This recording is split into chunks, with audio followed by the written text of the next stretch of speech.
Assalamualaikum warahmatullahi wabarakatuh. Alhamdulillah hamdan wa syukran ala ni'amillah. Salatan wa salaman ala rasulillah, amma ba'du. Hadirin para netizen yang dimuliakan Allah subhanahu wa ta'ala, pada kesempatan kali ini kami akan mengabarkan sebuah berita masih tentang Gus Miftah atau Miftah Maulana Habibur Rahman yang heboh kemarin itu. Buntut dari perilakunya yang melanggar kode etik perkiaian, melanggar adab sopan santun manusia lah pada umumnya, dan juga adab dan sopan santun pejabat. Karena Gus Miftah ini sudah menjadi pejabat, yaitu staf khusus presiden. Staf khusus presiden loh, tinggi sekali itu, bukan main-main, bukan staf khusus bupati atau gubernur, presiden. Jadi pelanggaran ini sifatnya berat sebenarnya, walaupun orang sering melihat ringan. Hadirin yang dimuliakan Allah subhanahu wa ta'ala, sebagaimana concern kami di channel ini, dan harusnya menjadi concern semua orang, bahwa persoalan etika, bahwa persoalan kesombongan ini berat, walaupun tidak nampak berbahaya atau kritis bagi masyarakat.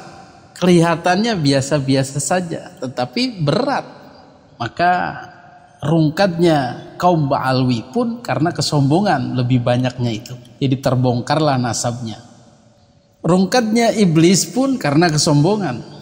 Saddam Hussein yang dihancur leburkan oleh, kalau nggak salah, George Bush ya, itu menurut kabar adalah hasil dari kesombongan Saddam Hussein yang berlaku di luar batas dalam menghina George Bush. Begitu yang saya dengar, sehingga ya dibuatlah alibi-alibi untuk menghancurkan Irak waktu itu. Ya karena kesombongan itu. Banyak cerita-cerita kesombongan yang meluluh lantakan manusia. Dan memang ini merusak masyarakat, merusak mental, merusak hubungan sosial. Karena hubungan-hubungan baik di masyarakat, ketentraman di masyarakat, perasaan saling berkasih sayang, saling tolong menolong, ini akan sirna dengan adanya kesombongan. Betul? Maka iblis diusir dari surga. Dan Kangjeng Nabi Muhammad SAW pun tidak suka. Bahkan dalam hadis beliau, la yadkhulul jannah man kana fi qalbi mithqalu dzarratin min kibrin. Sedikit saja, enggak banyak-banyak, dikit doang. Ya terbersit sedikit, enggak bisa masuk surga. Apalagi yang banyak. Yang banyak itu dalam bentuk apa? Ya dalam bentuk penghinaan itu. Dalam bentuk jumawanya itu, merasa hebatnya itu. Maka bisa kita rasakan dalam hati bagaimana orang-orang ini dalam bicaranya terkesan sombong, terkesan paling pinter, terkesan orang kaya, terkesan bisa segalanya, terkesan yang punya kuasa. Itu sedikit, terkesan itu sedikit, itu juga nggak boleh. Jadi harusnya gimana dong? Ya harusnya tawadhu, down to earth. Tidak merasa itu, biasa saja. Yang punya banyak ilmu, alim, ulama, ya biasa saja. Ketemu dengan orang yang rendah, yang awam, ya biasa saja, tidak mentang-mentang. Yang kaya raya ketemu dengan rakyat miskin, biasa saja. Tidak merasa, wah saya kan orang kaya, terkesannya itu gimana gitu, biasa dimuliakan kan. Yang nasabnya tinggi, merasa sombong, merasa harus dihargai, merasa aku ini keturunan Nabi. Wah dia mulai tunjuk sana, tunjuk sini. Mulai marah kalau tidak diturut. Mulai mengatur ini dan itu. Mulai mengutuk-ngutuk orang, tidak mendapat syafaat. Nah itu bentuk-bentuk kesombongan. Maka semua akan dihancurkan. Baik dihancurkan secara maknawi atau secara verbal, secara sebenarnya hancur, karirnya hancur, ndelesep lah begitu. Hadirin yang dimuliakan Allah Subhanahu wa taala, itulah highlight atau insight daripada kesombongan ini yang menerpa Gus Miftah. Sehingga apa yang terjadi? Ya, dari tekanan di sana sini, dari keriuh rendahan seantero negeri, dari media-media sosial yang tidak rela, tidak suka dengan cara-cara Gus Miftah ini, kesombongannya ini, menghinanya ini, tidak ada etikanya ini, tidak sopannya ini, ya itulah bentuk daripada kemurkaan Allah juga. Ya, jadi rungkatlah begitu. Dan terkait dengan jabatannya sebagai staf khusus presiden ini, banyak diantaranya yang meminta kepada presiden, bahkan membuat petisi dengan ribuan orang yang menandatangani dan setuju bahwa Gus Miftah ini tidak pantas untuk jadi wakil juru bicara presiden untuk urusan kerukunan, untuk urusan agama. Tidak pantas karena ada kesombongan tadi itu. Belum lagi Mayor Teddy yang orang dekatnya Pak Prabowo juga memperingatkan Gus Miftah. Belum lagi para menteri lainnya, belum lagi DPR. Bahkan lebih dari itu, politisi luar negeri pun Malaysia mengomentari dan boleh dikata mengecam tindakan daripada ulama Indonesia ini. Nah lo. Seorang kiai Gus dalam dakwah dia menghina seorang penjual teh yang ya, sehingga Presiden Prabowo Subianto memberi kenyataan agak keras, dan akhirnya Gus pendakwah kiai itu kunjung ke daerah si penjajah itu dan mohon maaf.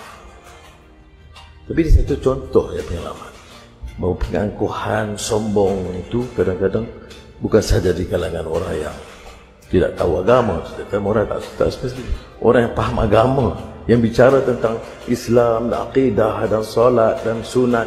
Tetapi bila timbul kedekatan begitu, dilihat dia boleh menghina. Sehingga diserang dari sana sini. Ya mau gimana lagi? Ayat dan hadis sudah dilanggar, hukuman dari Allah juga harus diterima.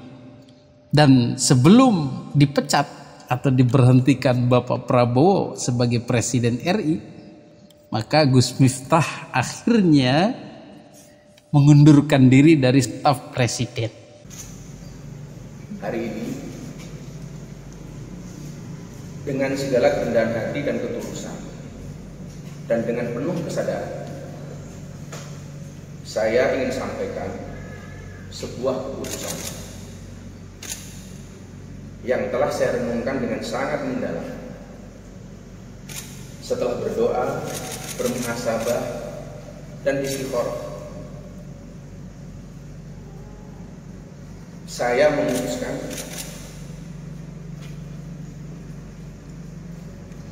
untuk mengundurkan diri dari tugas saya sebagai utusan khusus presiden bidang kerukunan beragama dan pembinaan sarana keagamaan. Keputusan ini saya ambil bukan karena ditekan oleh siapapun, bukan karena permintaan siapapun. Alhamdulillah. Loh, kok alhamdulillah? Ya bagus buat beliau sebagai introspeksi diri. Alhamdulillah buat kita. Ya, janji Allah yang tidak menyukai kesombongan itu, yang merungkatkan orang-orang sombong juga terbukti. Dan alhamdulillah lagi, nilai dan norma sosial kita terjaga, bahwa orang-orang yang menghina, orang-orang tidak sopan, orang-orang sombong, ya harus dieliminasi dari jabatan-jabatan publik. Betul? Dan alhamdulillah yang terakhir ya Pak Prabowo selamatlah dari imbas anak-anak buah yang tidak sevisi dengan beliau, yang mencemarkan beliau dalam satu teamwork dalam susunan para pembantu beliau. Itulah mungkin hikmah yang bisa kita ambil bagaimana Gus Miftah akhirnya harus rungkat, harus pergi dari pemerintahan dan menjadi orang biasa. Bahkan mungkin ya untuk sementara waktu kudune yo isin. Tidak ceramah lagi. Rei dulu. Kalau masih ingin terus bertobat, mengoreksi diri, ya rei dulu ceramahnya. Bisa sebulan, 2 bulan atau mungkin tahunan, menjadi orang biasa lagi lah begitu. Dan ini lebih baik buat beliau untuk kembali lagi menjadi manusia tawadhu, manusia rendah hati, manusia yang sejajar dengan manusia lainnya. Mudah-mudahan ini semua juga menjadi pelajaran bagi orang-orang lain, bagi para pemuka agama lain, kiai-kiai lain, atau pejabat-pejabat di Negara Kesatuan Republik Indonesia. Jangan main-main dengan kesombongan, dengan jumawa, dengan mentang-mentang, dengan merasa besar, merasa hebat, merasa terkenal, merasa tinggi jabatan, merasa dielulukan masyarakat. Tidak begitu. Tetap harus rendah hati, merasa menjadi manusia biasa saja. Demikian, mudah-mudahan kita semua terhindar dari kesombongan ini, terhindar dari mengolok-olok orang ini, terhindar dari jumawa merasa tinggi, merasa kaya, merasa tenar, merasa hebat dan lain sebagainya. Jika ada rasa-rasa seperti itu, percayalah insya Allah suatu saat Allah akan menjungkir balikan, merungkatkan orang itu. Laqad khalaqnal insana fi ahsani taqwim tsumma raddadnahu asfala safilin.